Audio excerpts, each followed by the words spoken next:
Dagiti kang runa na damag ita a biyernes. Pasat ti Governor Bado Dangwa Road ijay tublay na ilukatan.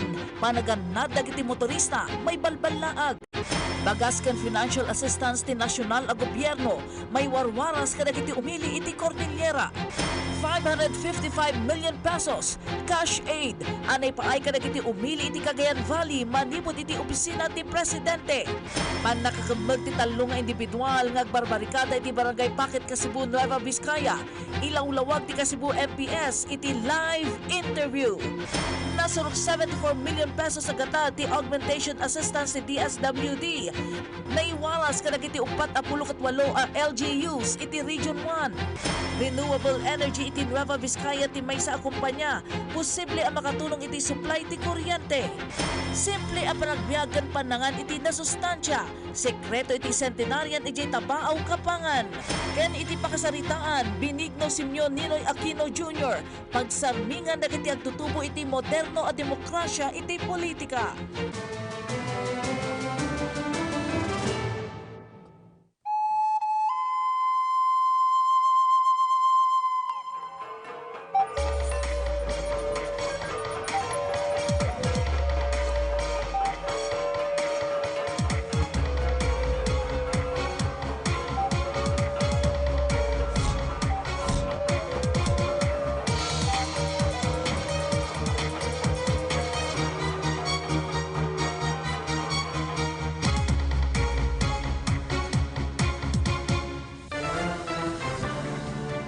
Naimbaga malam, Cordillera, Canilocanja. At yung dagiti kang runan ken nababara damag ita nga aldaw.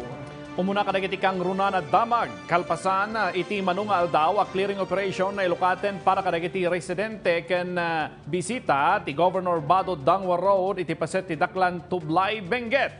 Maibalbalaag iti publiko ti panaganad da kabayatan ti panagdalias at da iti nasawa kalsada. Binilin mo ti Tublay LGU dagiti masakna na barangay official ken Tublay Municipal Police Station nga agbantay kas traffic spotter. Ada detalye ni Jezreel Kate Lapisar. Gapo iti mano alawas a panagtudo na, nagrega ay ti pasat ti bantay ang nangapektar iti Bangho Daklan Tublay Benguet ang nagresulta ti pan nakasera ti pasat ti Governor Bado Dangwa Road.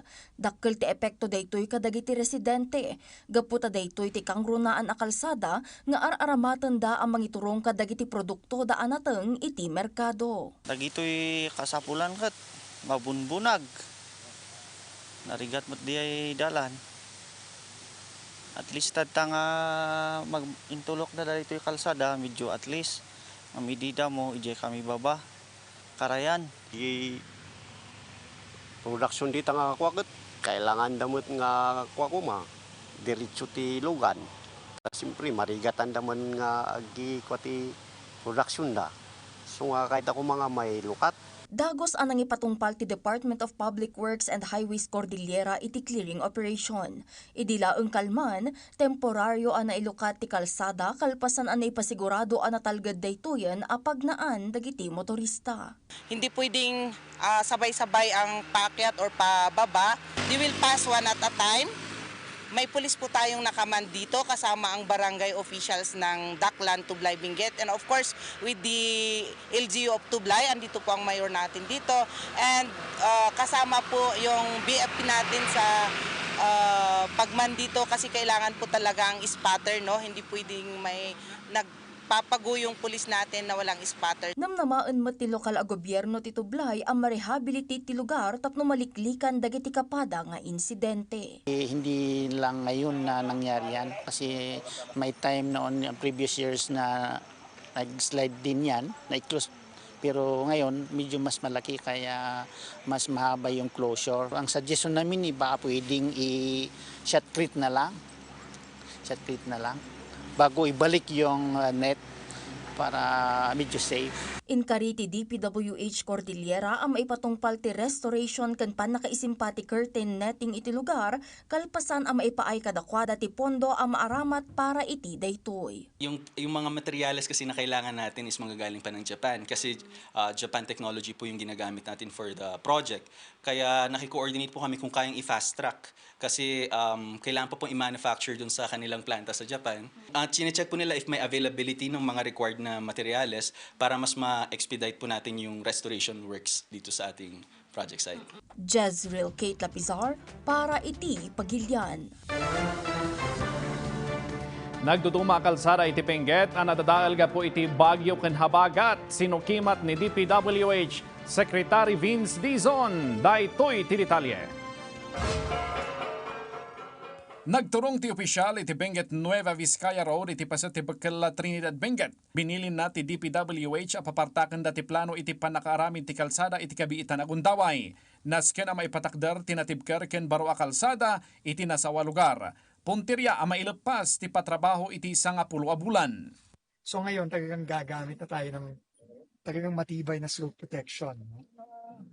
Crib wall, dalawang crib wall, double crib wall With MSC. with MSC. So ano na talaga to? Stability.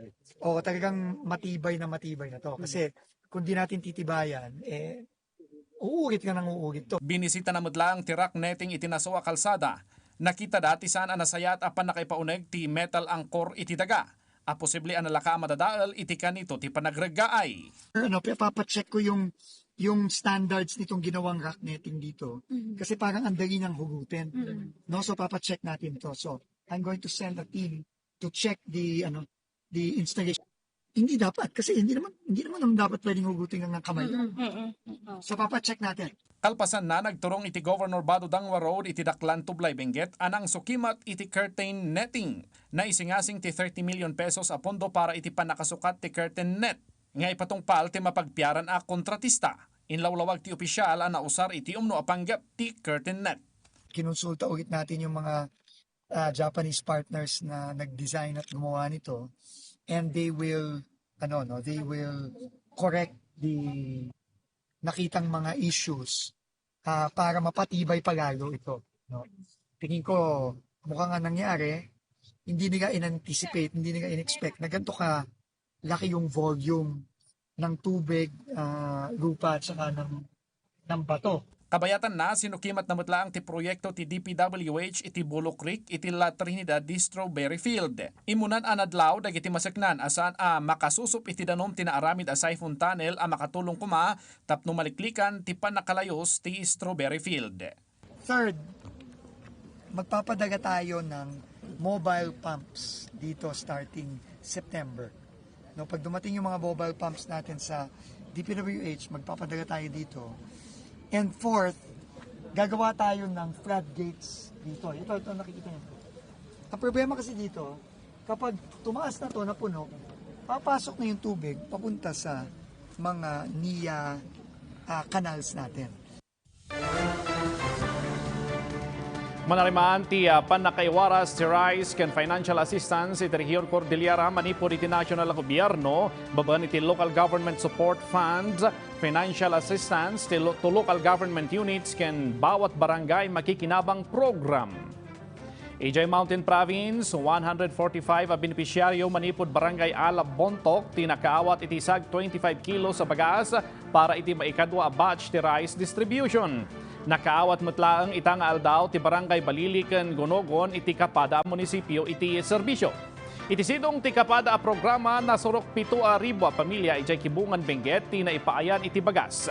Kabayatan na 138 a barangay iti apayaw ti nakaawat iti financial assistance baban iti bawat barangay makikinabang program. Pakabuklan at 200,000 pesos tinaiwaras kada iti barangay tapno ad aramatenda para iti programa da kas iti scholarship grants ken infrastructure projects. 556 million pesos ti cash aid ani paay kada iti manalon ken mangalap baban iti Presidential Assistance for Farmers and Fisher Folk Program iti pakabuklan a Cagayan Valley. Agrop 239,000 ang manalon kan mangalap iti pakabuklan na riyon ti nagnumaran iti nasa o programa para iti fuel production cost kanda dumapay a paggastusan iti pagbiaganda. Iti agdama 56.63% paylaang di accomplishment ti ahensya iti riyon. Manipot iti datos na suruk 412 million pesos ti naipaay para kadagiti agrop 218,000 a rice farmer. Kabayatan na 130 million pesos ti naibunungan para iti 190,000 a corn farmers. Pakiramanan ti nasruk 5,000 ang mangalap ang nakaawat iti tulong manipod iti 12.43 million pesos.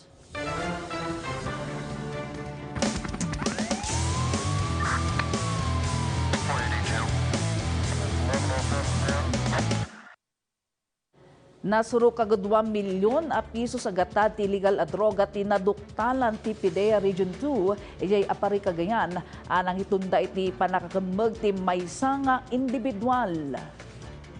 Nakamag ni alias Isang 24 anyos residente ti Kalamanyugan, Cagayan. Baban iti drug bypass operation nga insiyangka ti PIDEA Region 2 kabinadang ti apari police station. Nakumpiskar iti suspect ito a heat sealed transparent sachets naglaud iti mapatapata siya bung agdagsan iti 80 gramo nga gatad iti nasruk 500,000 pesos. Karaman na naalat iti suspect ti maybas money ken maysa a mobile phone. Kabayatan na naduktanan ti maysa a drug den iti barangay Makanay apari no sa dino nakamag ti talo lalaki kabayatan ti bypass operation.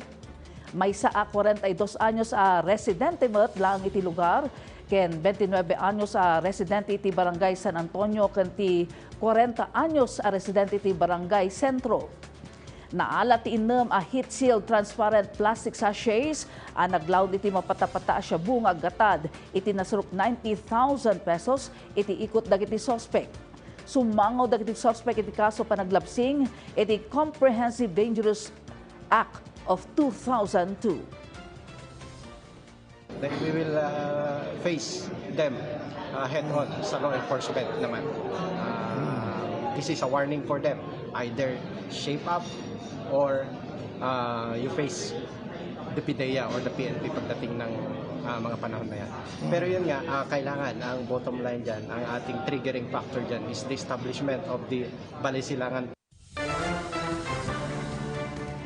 Agtutuloy ti anti-drug operation ti Police Regional Office Cordillera tapno malapdan ti panagraira ti illegal na droga baban iti marijuana eradication ken bypass operations iti nagduduma probinsya iti region.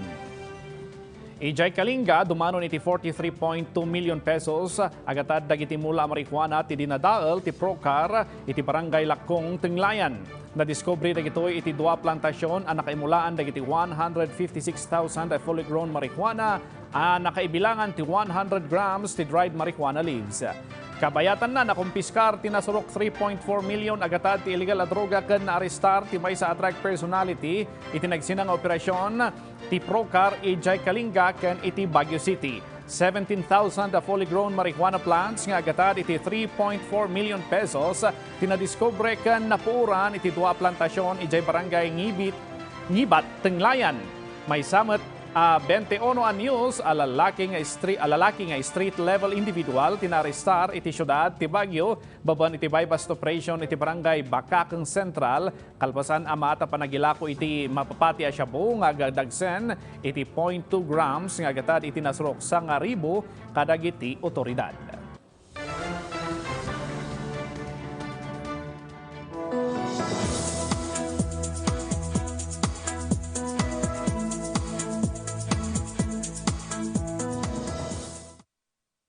Kailan mabambantayan itatimay sa low pressure area kan severe tropical storm iti Ruarte Area of Responsibility amanamnama asumrek iti PAR inton Domingo.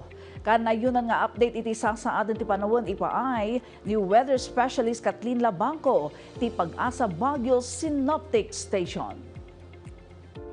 Magandang hapon po sa ating lahat. Narito na ang ulat ng araw August 21, 2026. Meron nga po tayong siklong binabantayang sama ng panahon. At isa na po dito itong low pressure area na dating sumingin. So itong namadadalayan sa 50 km northeast of Ikbayat, Batanes. At wala naman na po itong direct ng epekto sa anumang lugar sa bansa. Sa kasalukuyan, dalawa naman yung binabantayan natin. At sama ng panahon sa labas ng Philippine Area of Responsibility, itong low pressure area, na huling naman dahil sa 1,495 km east of northeastern Mindanao. At may medium chance na po ito na maging ganap na bagyo. Gayun pa man, bababa naman po yung nakikita natin chance na pumasok pa ito ng Philippine Area of Responsibility. At meron po din po tayong binabantayan na isa na nga pong ganap na bagyo. May international name ito na Southel at kasalukuyang nasa kategoryang Severe Tropical Storm. Malitong naman sa line 2,680 km east of Southeast Luzon at may taglayin na nakasang hangin lapit na 95 km per hour at pagbugso na maabot sa 115 km per hour. Weekends ito ngayon po west-northwestward sa bilis na 10 km per hour. At inaasahan natin na pagpasok ito ng Philippine Area of Responsibility ng linggo o lunes. Ngayong araw, Southwest Monsoon o hangin habagat po ang naka-apekto sa sistema ng panahon dito sa buong Luzon. Kaya tasahan po natin sa Ilocos Norte, Ilocos Sur, Apayao, Abra, Batanes at Cagayan. Ang maulap na langitan na may kalat-kalat na pagulan, pagpulog, pagkidlat, tulog na po sa Southwest Monsoon o hangin habagat. Para naman dito sa Benguet Province, pati nasa nalalagat ng bahagi ng Luzon, bagyang maulap ng sumalap ng langitan na may mga posibilidad ng isolated showers o thunderstorm na inaasahan. Dulot pa rin po nitong Southwest Monsoon o hangin habagat. At kung nalalaging bahagi ng bansa na hindi nabanggit, generally fair weather condition naman ang naasahan na may mga posibilidad pa rin ng isolated rain showers o thunderstorm dulot naman po ng localized thunderstorm. At bukas, inasahan natin lalaro ang temperatura sa buong Northern Luzon mula 17 to 35 degrees Celsius.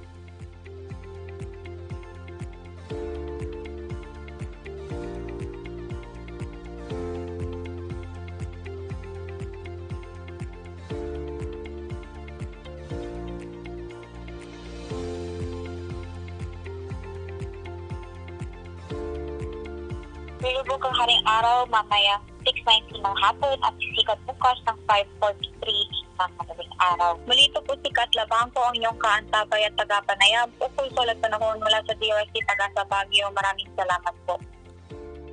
Pagyamanan iti dayta nga update, weather specialist Kathleen Labangco, manipud pag-asa Baguio Synoptic Station.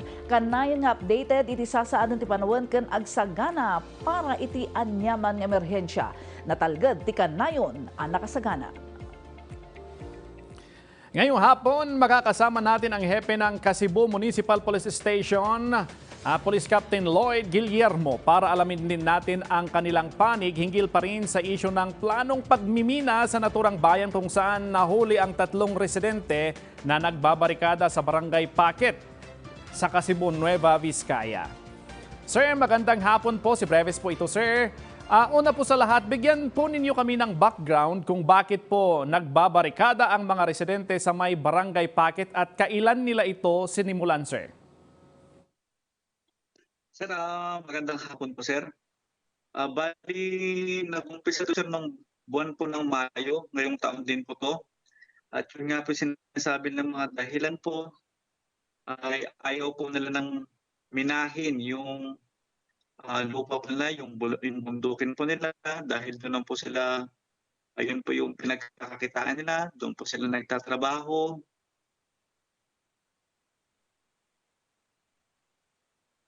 Yun po, sir, yung dahilan po nila. Ayaw po nila ng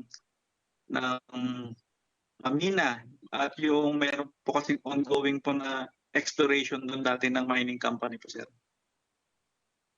Sa initial po ba na investigasyon natin, sir, ano ang naging dahilan kung bakit hinuli po natin ang 3 residente? Sir, may ikwento ko po muna, sir, bago sir din. Sir, yung nangyari po noong Miyerkules, August 19 po, sir. May tumawag po sa amin na isang barangay official po na sabi po na ayaw po sila papasukin. At ganoon din po yung siyempre nakasakay po sila, ayaw po sila papasukin. So ginawa po natin ng kapulisan po, sumama na rin po ako sa pag-responde. At yun nga po, na-confirm na doon nga po, dating po natin sa area, doon po sa Barangay Paket, doon po sa bayan ng Kasibu po, na makikita po natin na ayaw talaga sila papasukin. Tapos makikita nyo nga po sa video, yung full video na nagpaliwanag po ako doon. Sabi ko nga, Mga barangay opisyalis po yan ng barangay Pao. Kasi yung susunod po ng barangay doon ay barangay Pao. So yung daanan po yun po yung pinaka-accessible po at pinakamalapit na daanan po papunta sa kanila. Meron naman pong isang daanan, pero malayo at napakahirap po, mahirap po sila. At sinabi ko nga rin po doon sa video na mga barangay opisyalis yun. Tapos yung sabi nila, ayaw nila papusukin kasi nga may yung ERP daw ay pagmamay-ari ng mining company, ganun din yung crudo. At doon ko nga po pinaliwanag ko na una, mga barangay opisyalis yun. Barangay opisyalis yun, ayaw sila papasukin at yung laman nila na crudo ay gagamitin po sa proyekto ng gobyerno at yung ELP po na gamit nila ay pagmamay-ari po ng barangay official. Hindi po yung pagmamay-ari po ng mining company. At sabi ka nga sa akin ng barangay officials ay tinatakot po daw sila. At sinabi ko nga rin doon po sa checkpoint, doon nga po sa sinabi ko na wala po silang authority na mag-conduct po na ng checkpoint doon kasi ang ginagawa po na doon at makikita niyo po sa mga pinopost po nila, pinaparap po nila yung mga sasakyan na mga dumadaan, tinitingnan ko yung mga dala, pinabababa po yung mga dala nila tulad ng mga yan, gasolina, na hindi naman po dapat gawin kasi ang authorized lang na mag-checkpoint. Siyempre po, ang inyong kapulisan. Kami nga mga kapulisan, hindi nga po namin ginagawa. Ang ginagawa lang po namin ay visual inspection lang. Hindi po na titingnan po namin kung ano yung mga dala at pabababain po sila, hindi po namin ginagawa yan. At kung makikita niyo po sa video po, kung makikita niyo po sa video, nagpapaliwanag ako roon, nakikiusap na ako, ganun pa man sa lahat po ng aking effort, ay ayaw pa rin po nila sumunod. Ang ginawa pa nga po nila, binaba po nila yung boom. Yung harap sa daan, nag-form po sila ng barricade. Tapos kahit ano po yung mga masasamang mga pinagsasabi nila doon. Kaya pinailan po natin sila na yung case na grave coercion at yung disobedience, resistance to person in authority at disobedience. At may kwento ko nga po, sir, yung isa ko po palang kasama doon na personnel ko, sinuntok pa rin, nalaman ko na lang after na namin na-file ang kaso. Yes, sir. Gaano po yung aligasyon nila, sir? Katotoo ito, sir, na pag-aari daw ng kumpanya ang sasakyan at ang mga crudo ay hindi daw gagamitin ng barangay Pao? Yun po. Kasi ang kung paliwanag sa video kasi alam ko naman na nag-viral na po yung video yun. Yun na po yung video mismo magsasabi. Paliwanag ko nga, yung ELPO mismo ay pagmamay-ari po ng barangay official. Yun po yung complainant, siya po nagmamay-ari doon. At yung crudo po na yun na sinasabi na gagamitin ng mining company, hindi po kasi kung makikita nyo ron, kinuha ko po yung papeles, kumpleto po sila ng papeles na yun po na mga crudo ay nanggaling po sa provincial government at yung local government po ng bayan po ng Kasibu. Na yung isa po dyan sa mga nasa barikadahan, alam naman po niya kasi dumaan naman po yung papel sa kanya kaya naprubahan po. Kaya yung masasabi po natin, government project po talaga yon. At sabi nga rin po ng aming municipal mayor na ang gagamitin po ron for road widening at road opening po ay yung equipment mismo ng LGU. So, i-correct ko lang po yun, hindi po para sa mining company. Kasi yung mining company po, sir, alam po naman natin yung mga nagbabarikada po dyan, ayaw po nila ng mining company at yun pong pinaglalaban nila. Kaya yun pong pinaliwanag ko noon na makikita po natin sa video.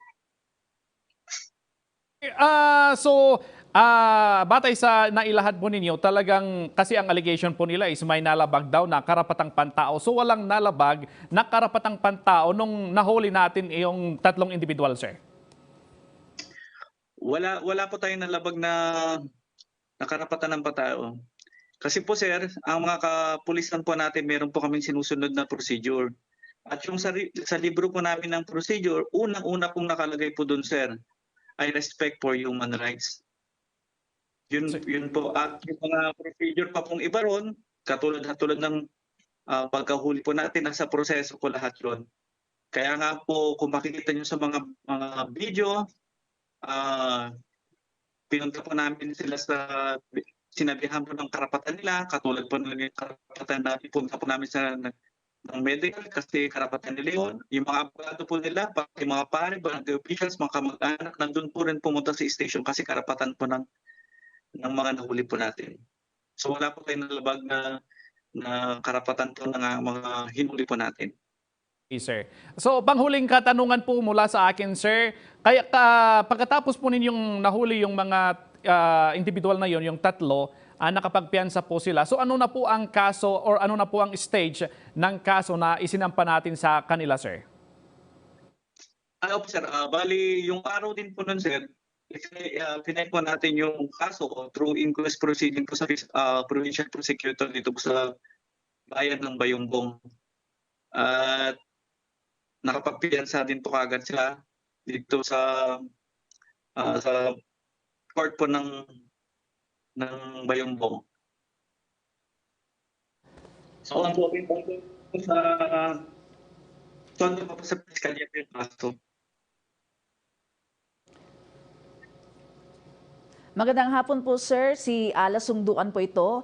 Marami na pong alegasyon sa social media dahil sa nangyaring pag-aresto. Ano po ang mensahe po natin sa mga kumukontra sa pagmimina, lalo na po sa mga nagbabarikada?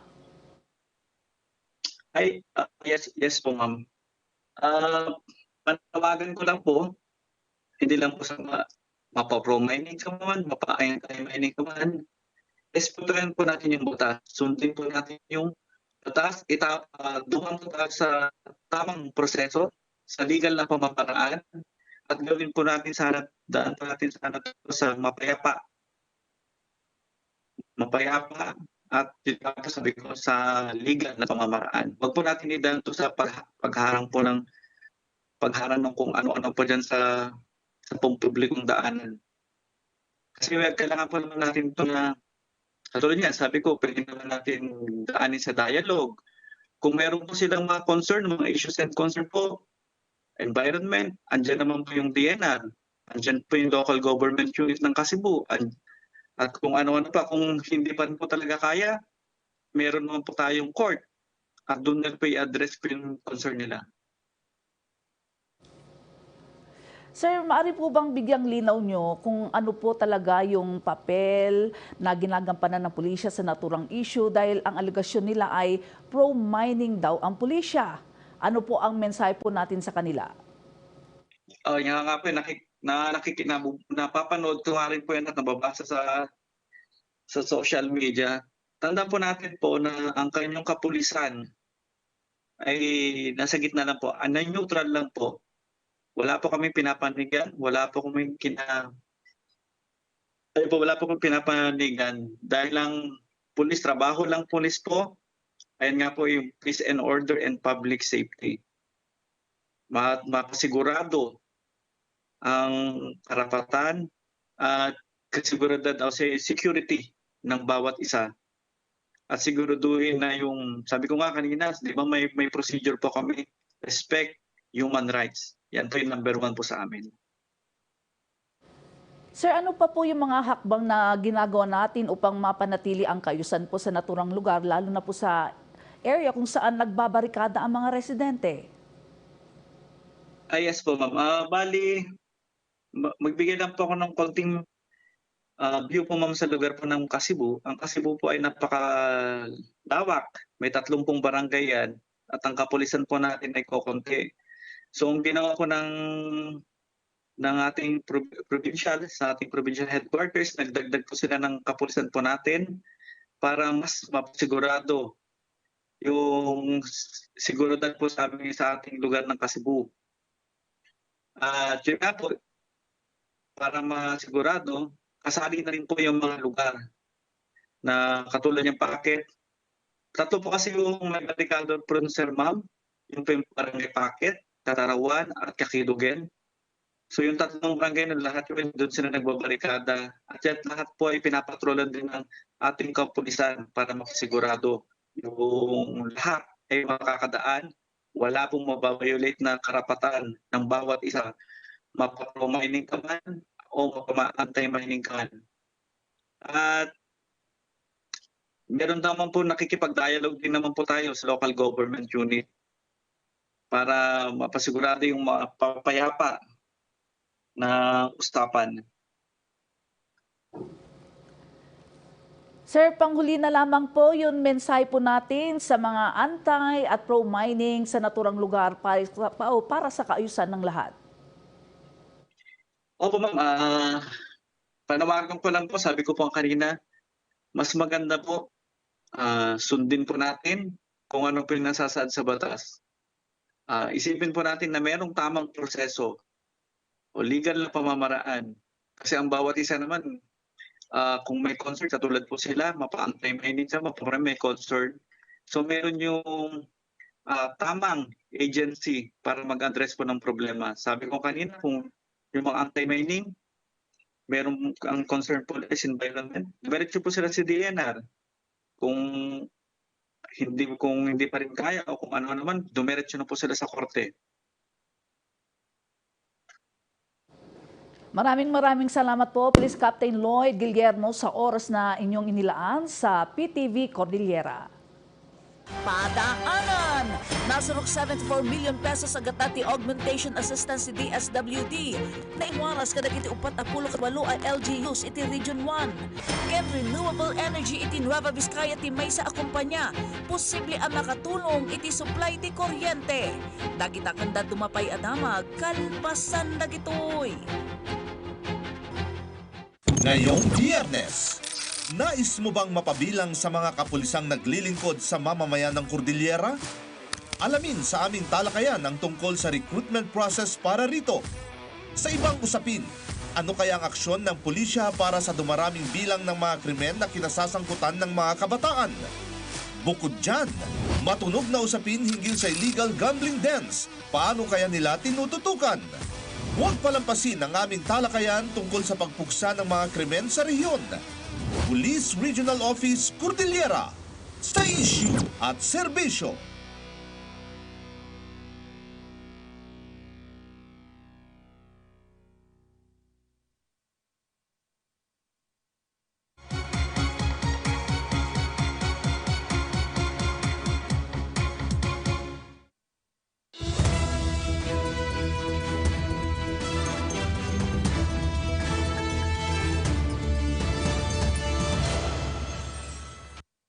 Kagiddan ti matutudo a panawen, ibalbalakad ti DOH Cordillera iti publiko nga agridam iti sakit a leptospirosis. Housing assistance para kadagiti nadadailan iti pagtaengaan iti Baguio ken Benguet at dadalan ti Pag-ibig North Luzon. Dagiti detalye iti report ni Bridget Marcase Pangusfian.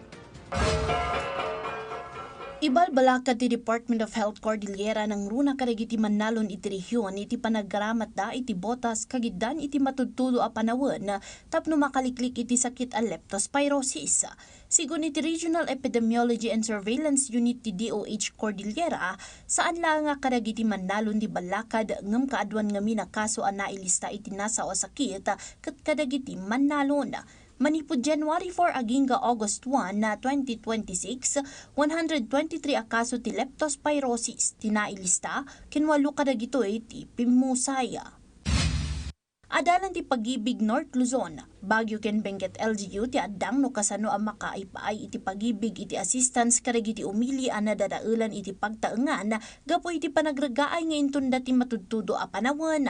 No paadda ti housing project ti Baguio City, tarigagay ti Pag-ibig ang makatulong para iti financing ti house requirement dagiti miyembro da anapukawan ken nadadailan iti pagtaengan.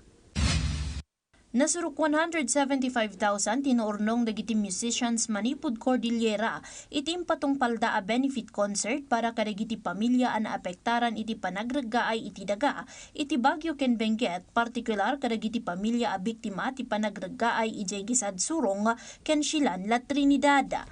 Sigun kadagiti organizers, awan tinaikasay nga administrative no operational expenses iti donasyon ken naipaimadan ti collection da kadagiti benepisyaryo. Kabayatan na, nang ipatungpal mo ti Provincial Disaster Risk Reduction and Management Council iti pre-disaster risk assessment para iti pan nakaipasigurado ti emergency, rescue ken operation readiness kagidan ti Bagyo Aneneng ken Habagat. Dito'y matlang nga naingato iti blue alert status ti Mountain Province Emergency Operations Center. Nang ipaayda matlang iti balakad para kadagiti residente iti probinsya a vulnerable iti panaglayos, panagragaay ken dumapay a rain-induced hazards nga agbalinda nga alerto ken agtungpal kadagiti safety advisories. Bridget Marcasi Pangosfian para iti Pagilian. Agtultuloy nga dandanon ti DSWD iti Ilocos Region ti augmentation assistance nang runa kadagiti nakaroan apektaran iti bagyo ken Habagat. Nang ideklara mo iti state of calamity ti Bugalyon, Pangasinan. Dagita ken dumapay a damag iti Region 1 idanon ni Bridget Marcasi Pangosfian. Agtultuloy ti panangidanon ti Department of Social Welfare and Development iti tulong kadagiti pamilya na apektaran iti bagyo ken Habagat iti Ilocos Region. Manipod August 7 agingga iti kalman. Upat 18 nga LGUs ti impaayanda iti augmentation assistance nga gatad iti nasrok 74 million pesos. Iti datos, nasrok 122,000 na food ken non-food items ti inwaras ti ahensya, apakay ramanan ti nasrok 115,000 na family food packs, nasrok 5,000 a ready-to-eat foods, ken nasrok 9,000 a non-food items. Kadakala na bilang ana ipaayan ti Pangasinan adumanon iti nasrok 88,000 a food ken non-food items. Sigundaan ti La Union a nasrok 23,000 ken Ilocos Sur a nasrok 10,000. Nilukatan ken nang ipatungpal iti panagbaklas ti DPWH La Union 1st District Engineering Office kadagiti drainage covers iti Barangay Sevilla, San Fernando City, La Union. Naipatungpal tinaso nga addang tapno maksayan ti water ponding ken mapapartak ti panag-ayos ti danom iti nasaw a lugar nang runa iti tunggal panawon ti panagtutudo. Panggap da ito ay ang mapasaya at ti drainage system ken makatulong iti panagtalinaed a nasaya at ken natalgad ti kondisyon ti kalsada para kadagiti motorista ken commuters. Nang ideklara metan ti state of calamity ti Bugalyon, Pangasinan, gapoy iti nagbaling nga epekto ti bagyo ken Habagat iti ili. Sigun iti Bugalyon LGU, nakapasar iti panaglayos ti 19 a barangay iti masakupan da, ken 126 a pamilya abuklan ti 486 nga individual, tagtaltalinaed agingga ita kadagiti evacuation centers.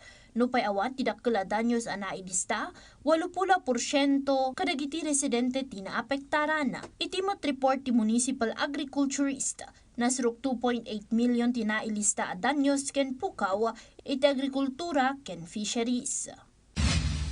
Kabayatan na, indaran ti Provincial Government of Ilocos Norte ti Capital Express wenno CAPEX kadagiti nasruk 2,000 a residente ti Barangay La Paz, Lawag City.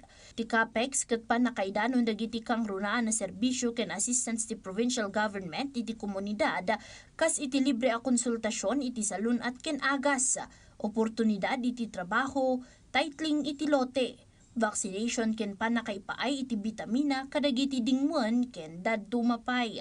Nakaawat matlang dagiti mangalap iti fish cage nets, gill nets ken cooler boxes, bayat dagiti mannalon ken nakaawat iti abono ken bini.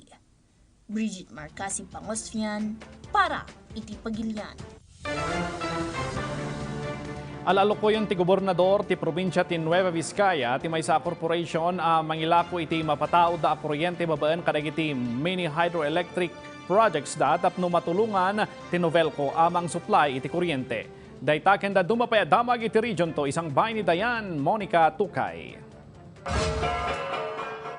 Iti Nueva Vizcaya, goy-goyo-goyon ti gobernador ti probinsya ti Smithbell Mini Hydro Corporation nga ilako da iti Novelco ti kuryente ang mapataod da babaan iti mini hydroelectric projects kas kanayunan a supply para kadagiti consumer. Manamna mga 11.35 megawatt ti mapatawd ti matunuan hydroelectric power plant iti ang Baguio, ken 10.5 megawatt ti maparnuay ti matuno to hydroelectric power plant a Masarakan iti Santo Domingo, Laod, Bambang. Manamnama ang makatulong dagiti naisingasing a proyekto iti renewable energy capacity ti Nueva Vizcaya, bayat a suportaran ti local development ken provincial government energy priorities.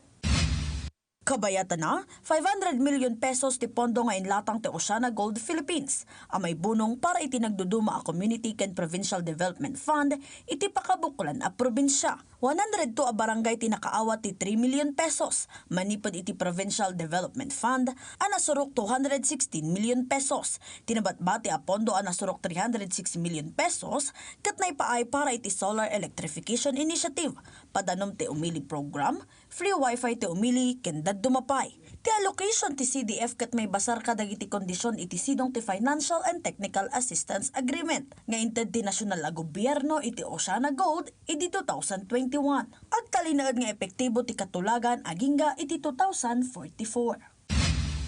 Ken iti Cagayan, napartangan a boundary checkpoints ken surveillance ti livestock ken poultry, timpatumpal ti Provincial Veterinary Office tapno masigurado, asaan na makastrak iti probinsya ti anyaman na sakit, mabalin na makaakar iti dadu mga ayo. Dagiti dokumento asukimatan dagiti checkpoint, ket veterinary health certificate, shipping permit, resulta ti blood test, ken sertifikasyon nga awan ti African swine fever para kadagiti baboy, ken avian influenza para kadagiti manok. Naisayang katpay ti surveillance babaan iti panagkolekta iti sample ti dara, swabbing, kindagos a laboratory analysis iti Regional Animal Disease Diagnostic Laboratory Region 2, tapno masiguro a dagiti ayop ket awanan dagiti nasao a saksakit. Inamakaso ti bomb threats iti nai-record ti Regional Anti-Cybercrime Unit Region 2, manipod idi ng rugi ti klase itaas school year. Sigun kini RACO 2 Chief Police Colonel Efren Fernandez, identified dagiti individual iti likodan dagitoy. Naipasidong itan iti kaskanan a proseso dagiti individual ken may paayan iti cyber warrant. Dagiti online bomb threats wenno bomb jokes, ket alisto ang mga patulod kadakwada iti Emergency Disclosure Report wenno EDR babaan ti Meta. May palagip dagiti nai-report a bomb threat ket babaan iti text message iti ili ti Lalo, Kamalanyugan, ken Tuguegarao City. Ti bomb threat ket adaan panusa iti sidong ti anti-bomb joke law, ken posible a may balod iti suspect iti 5 atawan, ken multa a 40,000 pesos. Dayan Monica Tukay para iti Pagilian.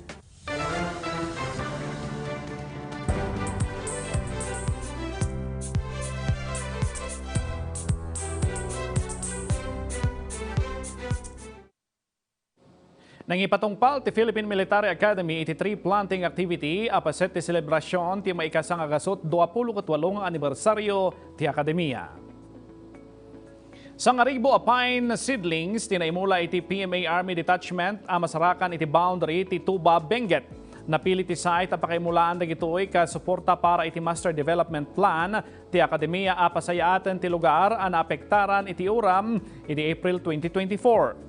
Iti mensahe ni Lieutenant General Michael Logico, Superintendent ti PMA na bayag a kampanya ti akademiya ti panagmula iti kayo a maaywanan agingga adumakkel a maayari kadagiti kadete a dumalan metlang iti atidog a panakasanay sakbay a mamuli ti kababalinda a maadaan iti responsibilidad ken agbalin nga opisyal ti Armed Forces of the Philippines. Tarigagay ti PMA ang maadaan iti akam iti panangaywan iti nakaparsuan bayat ti panangipatungpalda iti mandato da. Nabang-aran tirik na ti may sa resident iti La Trinidad iti panagsampet dagiti kamang ti Benguet 2nd Provincial Mobile Force Company tapno mangipaay iti tulong. Imot dagiti kasapulan nga arwatan tinurong dati pagtaangan tinasao residente iti sitio Badangwa, Lower Wangal, La Trinidad ken dagos anang ipatumpal iti manual landslide ken mudslide clearing operation. Tirega ay ken pitak asimrag iti nasao pagtaangan ket intun dati agtultuloy napigsa a panagtudo na iti lokalidad. Impatumpal na ti panangikat kadagiti heavy muddy debris iti uneg ken ruar ti pagtaangan ken siniguro ti kinatalged iti pasdek. Pudno unay nga wan ka paris dirag sa kamarik na iti panangipaay iti serbisyo komunidad.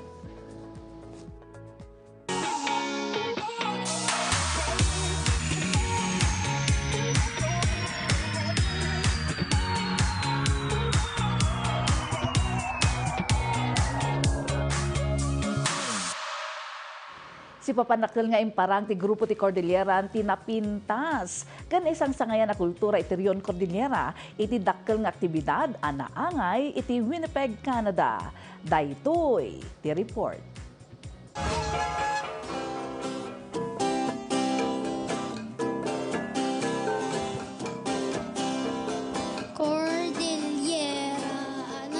Daytoy ti makapaamanga a presentasyon, anapuan mensahe ken inspirasyon, nakaala iti adung atensyon, kas tampok iti folklorama, ang mabigbigbig kas largest and longest running multicultural festival iti Winnipeg, Canada. Presentasyon daytoy ti grupo ti Kailian a Bivak Association of Manitoba Inc.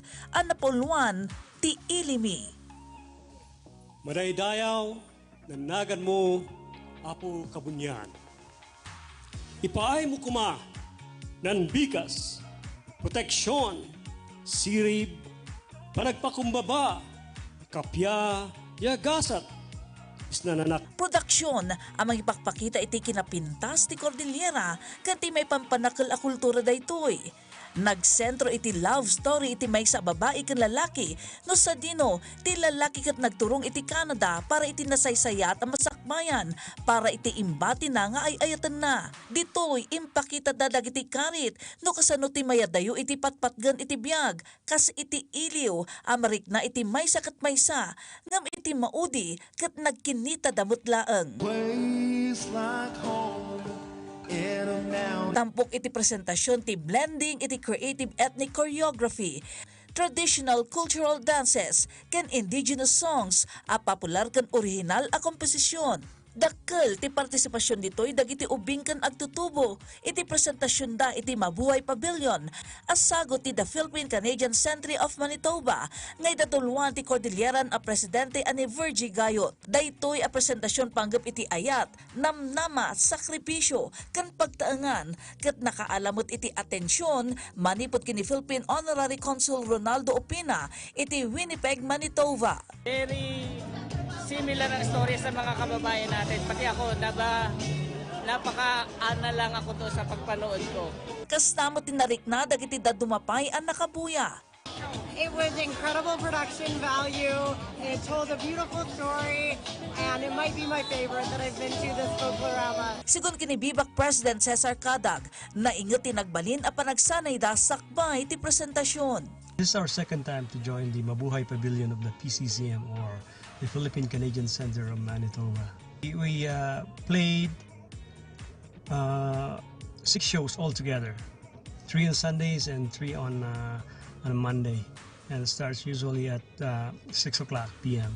Sigun mo't iti advisor iti grupo ani Marife Cadag, dakkel ti akam ti folklorama, iti panang pabilag iti cultural identity, nang runa kadag iti agtutubo. Daytoy apakabigbigan ket may pakpakita, baban iti musika, sala, istorya, kan values, maibingbinglay kan maipreserba. Dumanon iti 45 nga ethno-cultural pavilions iti Winnipeg, tinaiparang iti 2 lawas na presentasyon ti aktibidad. Here in Winnipeg, we are encouraged to participate in the to make a pavilion and then invite people and showcase their own culture and heritage through music, dancing, some food, and some souvenir. Laglagi pun tayo nga wanresat, uray ka anuman, uray sa dinuman, datayo, ket Pinoy.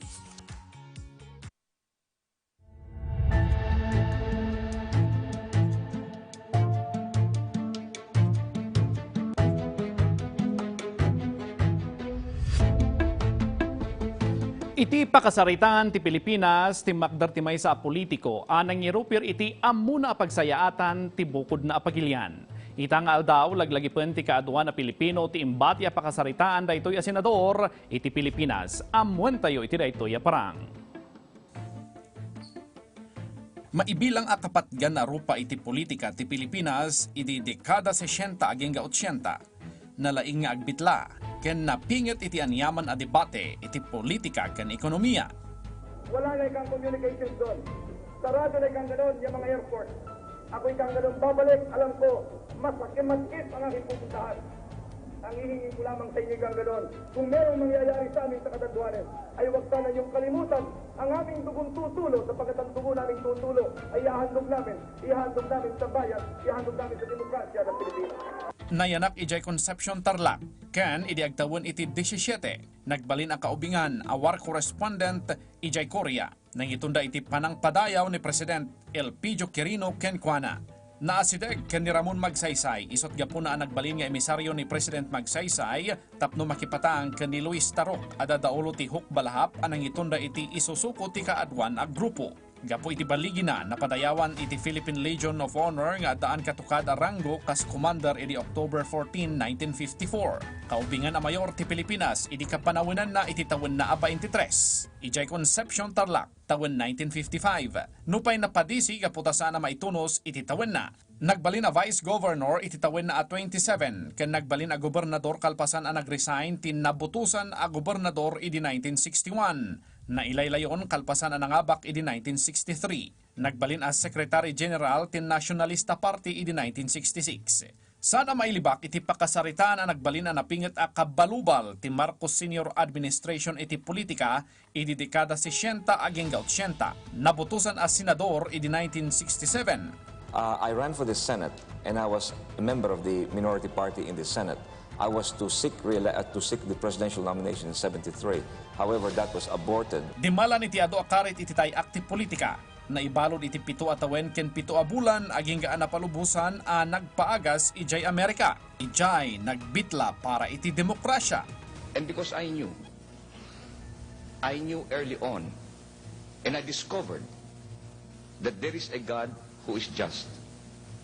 Na merong isang Panginoon na ibibigay sa atin ang ating kagandahang ginawa at paparusahin tayo sa ating kamaliang nagawa rin.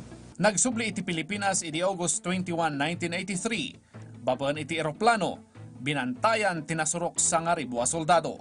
Nupay kasta, iti panagbabana iti agdan ti eroplano, kelat ang nagparang ti agnagan iti Rolando Galman, anang paltog ken Kuana.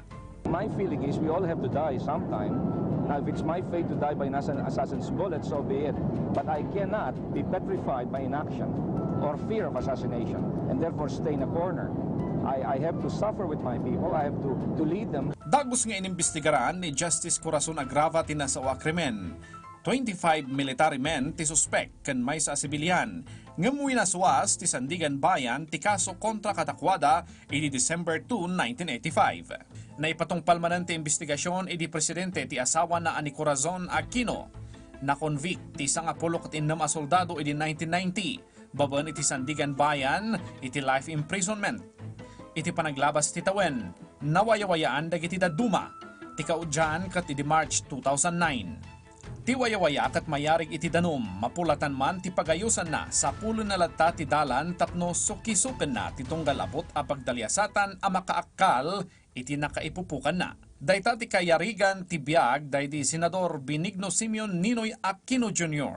Nagbalin a Ninoy Aquino Day daytoy nga aldaw baban iti linteg a pinirmaan ni President Gloria Macapagal Arroyo iti February 25, 2004. Na ito din kasi special non-working holiday. Kanayon alaglagipen, pasamak idi, adal ita, pagsarmingan, iti masakbayan.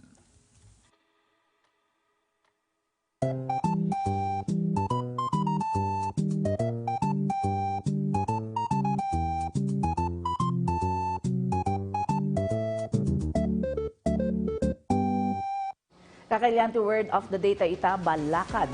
Kay papananarito kat payo iti Filipino ken advice iti English.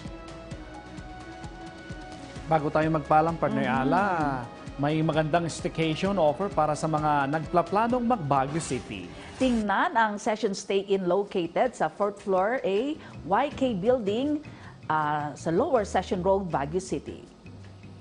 May special promo sila, stay 2 nights, get 1 night free. Valid ito from July 20 hanggang August 31, Monday to Thursday. Kaya perfect para sa inyong Baguio getaway. May free Wi-Fi, 24-hour front desk, private bathroom with shower at pang essentials para sa comfortable na stay.